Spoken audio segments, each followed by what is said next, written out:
Luke Richardson, instead of going ballistic and bag skating the Hawks the other day, he said, we're not even going to watch this effing tape. It's not happening. This game is, we will never speak of it again. It is he who shall not be named the game.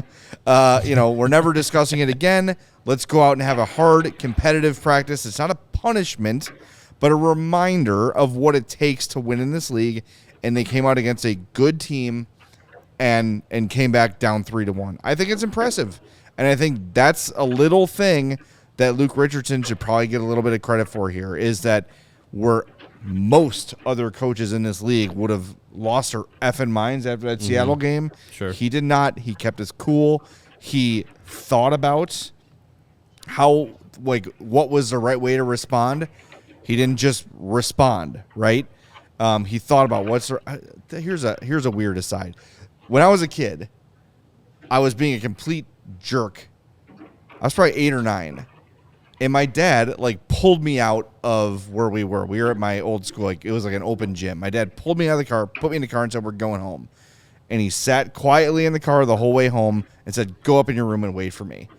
And I'm like, well, I'm dead. I am going to get murdered. I've never seen my dad this mad. It's been a good run. So 9 years. My dad gives himself 10 minutes to chill out. And he comes up and he said, what you did today was unacceptable, and I don't want to see it again.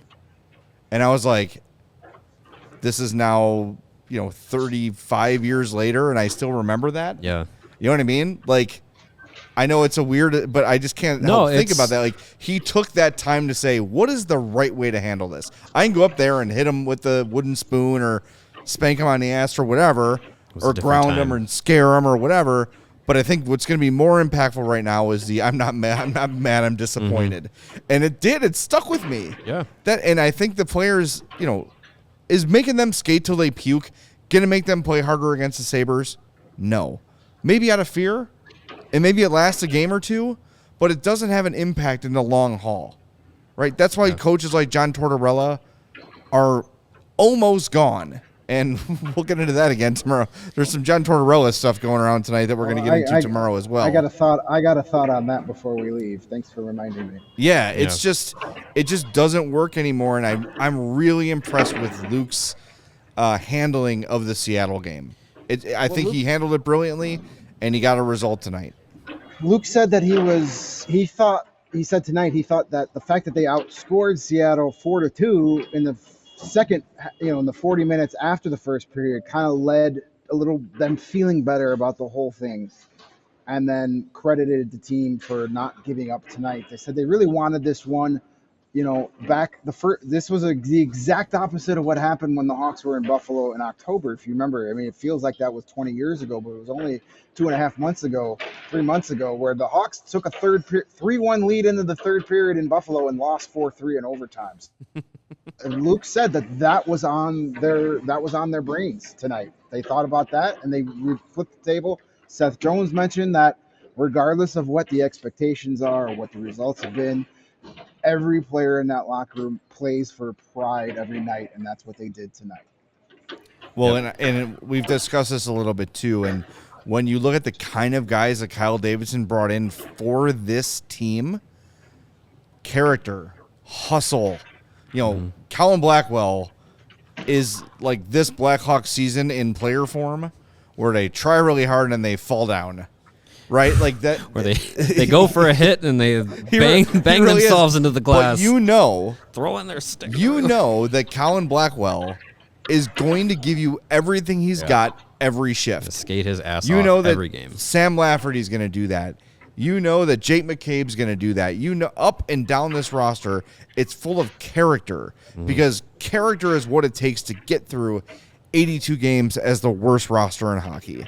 Yep. And the fact that we're at the 42 game mark right now and this team has not absolutely quit, knowing that Taves and Kane and Domi and Athanasiou and maybe Murphy and maybe McCabe and maybe Stalock are all potentially gone. I think that speaks volumes to the characters of the dudes on this team and the coach. Yeah, the way that Game 41 went could have easily been Game 42 is the point where the season is over. Right. And yes, this season is not have high expectations at all. But Luke Richardson, after the Kraken loss, really set the tone for his team and said, look, like, we cannot just show up, or we can't have games where we don't show up to work. Right. That can't be acceptable. And I think he really set down the tone and the kind of locker room culture that I think Luke Richardson, he definitely wants to set as a head coach, and what Kyle Davidson wants to set for this team. And I think that goes hand in hand with why he was brought in. Yeah. And, you know, I think he really did have the I'm not mad, I'm disappointed in you kind of, you know, fatherly response to that game, and this team could have easily packed it in and said, you know what, the second 41, we're not gonna care. We just got the doors blown off, and they came out and they responded, and that's when we talk about setting a culture for the future. It's things like that matter this season that will carry over into next season and the season after, and then when this roster is full of guys who are going to be expected to be the roster that competes for the playoffs, competes for Stanley Cups, that tone will be set and will be ingrained in the locker room.